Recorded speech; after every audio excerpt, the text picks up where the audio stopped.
me hu de ye papa Honorable Frederick Opare Ansaba to me boni tew na me anso masi kwan so nti sije ya chia dada ena ya chia dada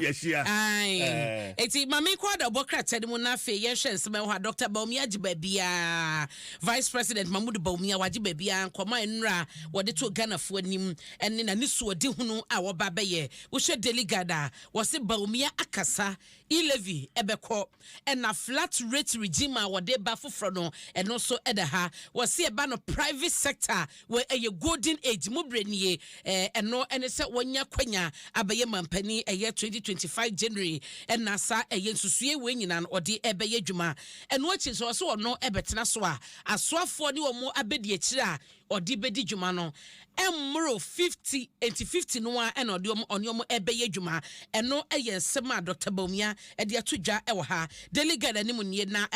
abenya krachefo a omampani hwe wo mase emoto akonya no wo mo so na wo malisi project dodo wo maye delegate abomu amane nyina ewo ha sei na wo hwe daily graphic nso a Dr. Baumia edaha ne nsem no edaha ma eka ho ase de maboso ama wo no na eye aban so no ankrata baye VAT ya mo de beto electricity to no so afọ no show my sikasem so mo so ma withdraw eno so ho asem delegate de aba na wo so afọ no elder eye free matem na no Justina Marigold Asan na sije wunim se wamodi omonsa kwose apamase eno no eye performance contractor on MMDC free mantem na wataske omopa waso omonhyase enya dwumaden na eye adwumafa hodo ehye omasie nyina no omoma omo incentives omoma omo training ye beboa ama fi December mabato kesio man ekono ebeye asumdwie daily graphic abomu amane ewo ha ready nanimu da ho papa me hu asan bia na makai kofi asan me hu asan bia na makai kofi asan entiba me Marigold Asan koso arai na edi udwuma so a wodi wo free mantemu na se genya no kwa na wo daily graphic anim ha sei otumfo se agema premport so mienu ne buku so no oma launche eno edaha na wokọ emrase bedwafia leadership wo hon mo dom kuma edom kase ba no dani oseche mensa bonso no abo na dom kuma ba do dani ona bo kesa to Forson wo nyina de ato isi anim ese indelible inkopese wo no eyi free mu na obekwa akoto abana wie ye bua hyenso de bia bibie ni adanse eso ato aba wie no wo si isi entwensan no san emfa emra daily graphic abomu amane na wo hwe Ghanaian Times mu a Public Accounts Committee Dr. James Kluchaveji efoni edaha si jomo kire National Identification Authority empanyefo mienu wo honom a womo atwintwe womo nan ase se womo tetie adwumafo senate no omo amfa nko na empanyefo senate empanyefo abo womo ka na se je ka womo abom no 98.7 thousand Ghana cedis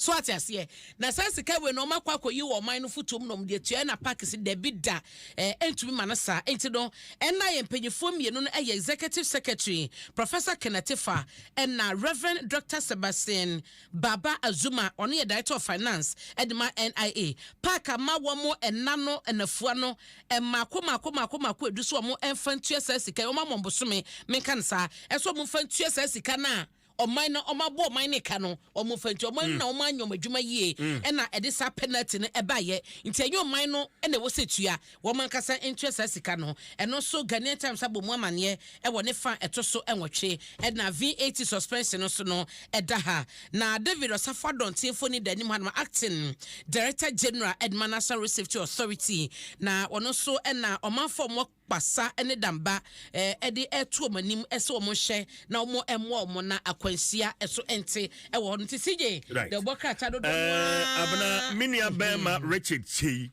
ono ye CEO Atlas Freight Brokers Ghana Limited. Okay. Or your business tycoon pa. Atlas Freight Brokers Ghana Limited. Was say Utie and was sending me voice note to be a meetie and another meet my common some crowd. Ira somewhere and in your Ira someone in your Finland. Elder or no so HS was a professor no. Okay, I say said ye na dodo na ka wa se na samanyo sem ni ade no so ye political na so pa no political marketer yeah eti no sija no so da ha na sija reho sem si e wo malam na ye nua ba e cha wo honom yesi hotel onna bi na ahomachi ya nipa bonfo bia kokko no na ha akuya cha ya kwan CJ ujina hefa sisi CJ me no kase ya de mejina malam kokroko ai wo malam bawe mensini no emu hotel amejina ni mo ye fa ne malam rasta hotel na said the medical ba ma ne dada no ahomachi yo manfo te se de bi e koso e wo hotel wono mo de da hotel wo nyina especially jane ya security ya wono e na ehwe hotel ho so ejane ye na wo mo ese ye no na che se the motor ya ni say if you move I will shoot enti echire yo mo te se bibia agikum ebinum ebe omodin wura ho no mo a na che se hotel wura ye friend no Kosia Mankwa dodo na friend Rasta area mu ade oba Rasta no bi anim no waye nyamedia na wo bo modin afra posifo be say 2:44 am no I was shut up posifo be ba nanka de wo ho bia no baba be ye na bia wo de kwa resabia kra ne ho ato no akuya memo ato aso na wo de asi but etefo ba Facebook video a wo de amayen hotel no ena ewo hoi ya omanfo na ene omanfo jirejire animu na ekoso video ni na ewo Hanti Adom 106.3 FM Facebook na behwe video ni bi akuya ato aso mame enti CJ said the video no wo ka ho asem no enipa jirejina ha pa de area mu ofo nyina bo wo mu pusa kese enra nwumere bi kese wo ne papa ne di nkomo ahomachi kura oba wone na awoso wone na ekasaye ansa na fa awrewusemi eba besi enti na kese omo jirejina hanum se aba mu pusa na abrantie ba ko ha wo mu wo next house ene guest house no ebo fipam na wo mu kire se de si ye no wote ne namu afri sa abre no wonna ye ye pese ye ne kasa na wo kire akuya ansa na no hotel ne de because me hu abronsan mienu me hu ba kwa hu na se tarazo hotel ne de ya penti na I say orange color okay na for mo one next house no tarazo house no wo mo energy say de bi e koso e wo hotel ho no mo a e free sa ba ni be si na wo mo na it wo mo nipa bi e na free posifo ba ye na no hwe kwa se ka posifo ba be fa nipa no kwa kwa ya lo sabia na so be bi afa ho wo ba ye wa betu hotel ni mo a waja wo ko sa brei malama posifo ensan wati emma ba bi asem wati no eno no man fo gino wa one tiasie ya nti nipa no ohwe ne nkwa no oguso da fie ho ana police obefa no ko oda so da hotel ho no mo a ya topono nim oda so da hotel ho no mo ase ka say ya topono nim nti abrantie ba ko wa ye musa no na won kire de kodie poti ya wotre say koso anadwi ne mo afa baba Adom FM so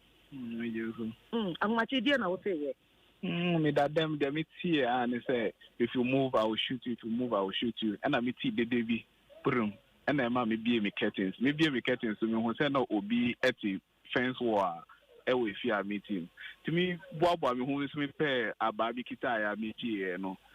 and I me question is then and also chase obi one who so obi a jump free hotel no more abesi compound asa jump free for the next house nti na nko o chase ni pa kro no nti mini no ye pie be ni na me hu say nkrofo two bi so jingina ha omu complaining so omu ko inside no be that whole left body need that inside and I say say na te there young police for nti me friend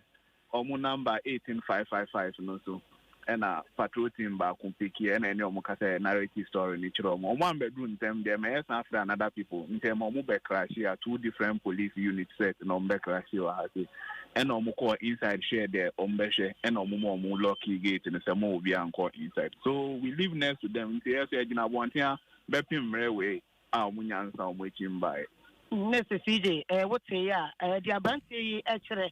and medical abomu nchire mu dada no na wo hwe kwan senka posifo ba ye no kra no oba be ye pipi afa ho so abetu gate ma se ka say nipa bebre ejirejira hai wo mebie ye abusiafo bi so aba hanum say ade wo hwe kwan senka gate ye bebie na watimi akomu ye ne ba ko be akuya wonim ebreni nti kosoafo ani di akire na fei oni omo nkasa na record na premto breka se ebonu mu no wo de sa mane no abeto aso de ama Adom 106.3 FM tiefo akuya echa oyi akwan na o de sa rehusemi Abena very unfortunate CJ